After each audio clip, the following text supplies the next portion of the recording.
কবর জগতে এমন কষ্ট দিবে, এমন আযাব দিবে, যে আযাব দুনিয়ার কোনো আযাবের সাথে তুলনা হয় না, যেই শাস্তি দুনিয়ার কোনো শাস্তির সাথে তুলনা হয় না।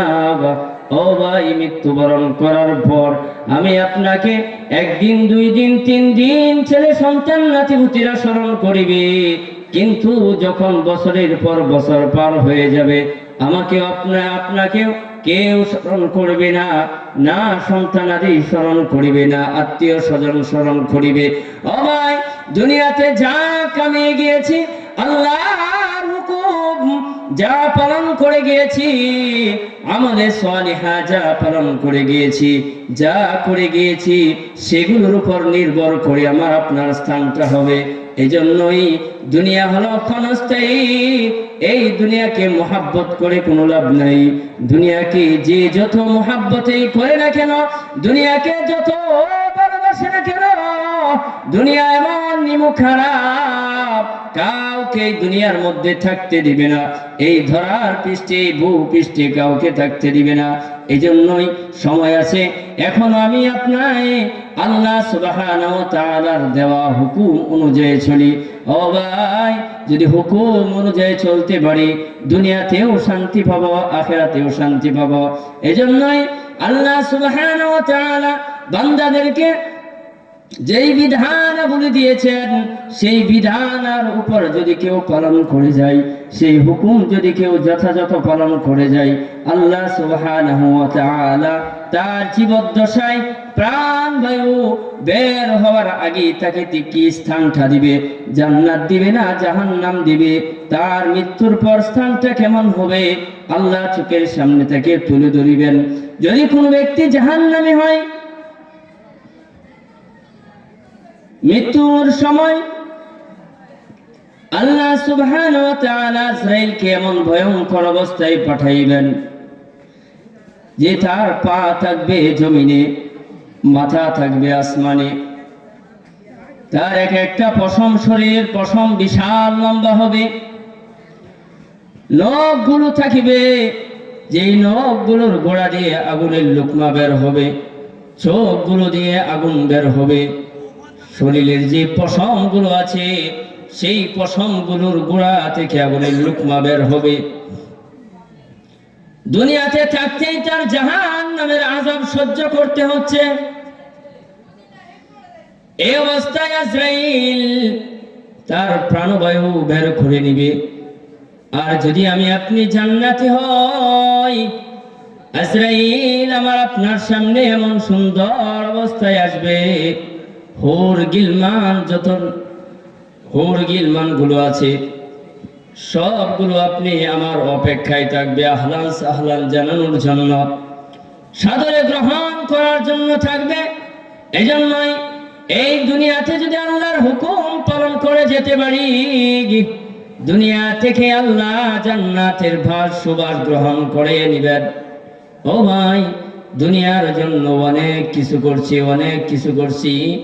বয়স ছিল শিশুকাল, শিশুকাল চলে গিয়েছে, যৌবনকাল ছিল, যৌবনকাল চলে যাইতেছে, বৃদ্ধ হয়ে গেছি, সব সময় শেষ করে ফেলেছি।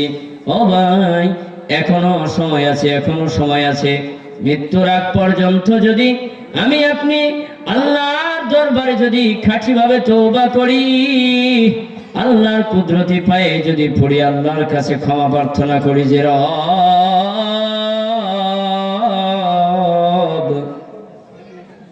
জীবনে যা করেছি, ভুল করেছি, গুনাহ করেছি, ও মালিক,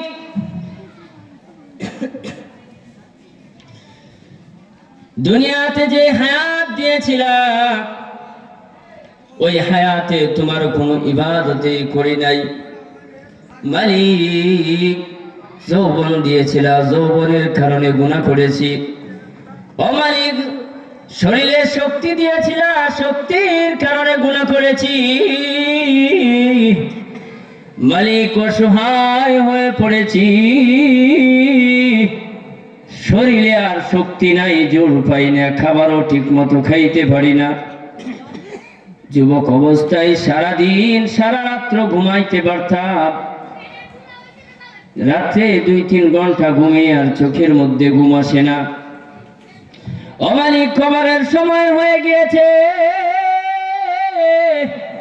ভুল করেছি রব্বুল আলামিন। বৃদ্ধ হয়ে নৈরাশ না হয়ে তোমার দরবারে 2টা হাত তুলিলাম, তোমার কুদরতি পায়ে তোমার পবিত্র কপালটা আল্লাহ লাগাইলাম। ও মালিক, জীবনে যত ভুল করেছি, ভুলের জন্য যদি তুমি আমাকে ক্ষমা না করো, তোমার তো কোনো লাভ হবে না। ও মালিক, তুমি যদি আমাকে ক্ষমা করে দাও, তোমার তো কোনো লস হবে না। রব্বুল আলামিন, জীবনের যত পাপ রাশিগুলো রয়েছে সবগুলো ক্ষমা করে দাও, জাহান্নামের আগুন সহ্য করতে পারবো না। ও মালিক, তুমি যদি ক্ষমা না করো, দুনিয়াতে তো এমন কোন রব নেই যে রব আমাদের গুনাহগুলোকে ক্ষমা করিবে। মালিক, যতক্ষণ তুমি ক্ষমা না করবা ততক্ষণই তোমার কাছে ক্ষমা চাইব। রব্বুল আলামিন, ক্ষমা করে দাও, জাহান্নামের আগুন সহ্য করতে পারবো না। ও মালিক, জীবনের সমস্ত গুনাহগাতা ক্ষমা করে দাও। একবার 2বার আল্লাহর চোখে, আল্লাহর কাছে চোখের পানি ছেড়ে দিয়ে যদি কাঁদতে পারেন, আমার মালিক এমন মালিক, যেই মালিকের কাছে হাত তুলিলে কাউকে ফিরিয়ে দেয় না। ও ভাই, জীবনের সব কিছু আল্লাহর কাছে ক্ষমা চান। যদি ক্ষমা চেয়ে যাইতে পারেন, আল্লাহ সুবহানাহু ওয়া তাআলা বান্দাদেরকে পুরস্কার দিবেন। কি ওয়াদা করে রেখেছেন? ওয়াদা করেছেন, আল্লাহর হুকুম অনুযায়ী যদি কোনো বান্দা চলে, আল্লাহর হুকুম মোতাবেক নবীজির দেখানো পথে যদি কোনো বান্দা চলতে পারে, আল্লাহ সুবহানাহু ওয়া তাআলা তাকে মৃত্যুর সময় থেকেই আনন্দ দিবেন, সুখ দিবেন। কেমন সুখ দিবেন? আল্লাহ সুবহানাহু ওয়া তাআলা বলেন, ও বান্দা, আমি তোমাদেরকে দুনিয়াতে পাঠানোর সময় প্রত্যেকের জন্য একটা একটা জান্নাত নির্ধারণ করে রেখেছি, লিখে দিয়েছি প্রত্যেকের নামে। দুনিয়াতে পাঠাইছি আর একটা একটা জান্নাত তোমার কপালে লিখে দিয়েছি। দুনিয়াতে যেইভাবে আমার আপনার নামে জমিন আছে, ঠিক সেইভাবে আখিরাতেও আমার আপনার জন্য একটা একটা জান্নাত লিখিত আছে। এই লিখিতর মধ্যে শর্ত দিয়েছেন আল্লাহ। এই শর্ত যদি তুমি পালন করে যাও, তাহলে আমি রব তোমাকে এই জান্নাত পুরস্কার দিব। আর যদি আমার হুকুম পালন করে না আসো, তাহলে এই জান্নাত তুমি পাবা না। এই জন্যই এই জান্নাত যদি আমাদের পেতে হয়, তাহলে আল্লাহর হুকুম হার হালতে, আল্লাহর হুকুম আহকাম মেনে চলতে হবে।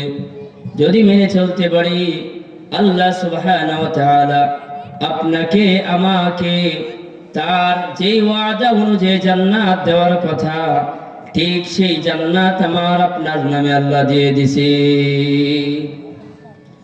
এবং দিয়ে দিবেন। এজন্যই আমার আপনার দুনিয়াতে থাকাকালীন যে কোনো পরিস্থিতি আসুক না কেন, যত বিপদে আসুক না কেন, 1 নাম্বার আমার পরিচয় হলো আমি আল্লাহর গোলাম। আল্লাহর গোলাম, যে কোনো অবস্থাতেই আমি আমার মনিবের হুকুম পালন করতে হবে।